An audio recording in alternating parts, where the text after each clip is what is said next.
दोस्तों, आज सना सईद का जन्मदिन है। उनका बर्थडे है। सना सईद जो 22 सितंबर 1988 में उनका जन्म हुआ था और एक भारतीय अभिनेत्री और मॉडल हैं जो बॉलीवुड फिल्मों में काम करती हैं। उसको पहली बार जो है कुछ कुछ होता है 1998 में दिखा था एक बालक कलाकार के रूप में, और हर दिन जो प्यार करेगा 2000, बादल 2000 फिल्मों में भी काम करती रही।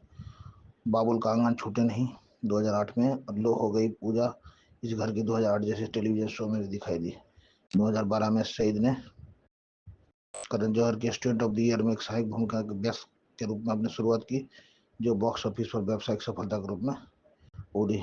और झलक दिखला जा 2013, नच बलिए 2015 और फियर फैक्टर खतरों की लड़ाई 2016 से कई रियलिटी शो में दिखाई दिए। तो सना सईद, मैंने मैंने happy returns of the day.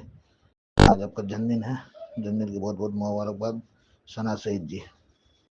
চিকিৎসা পরীক্ষা নিরীক্ষা ও সৌন্দর্যের একমাত্র ঠিকানা doctors diagnostic institute and Baharampur skin care. আমাদের ঠিকানা বহরমপুর রানীবাগান পবিত্র আবাসনের নিচে।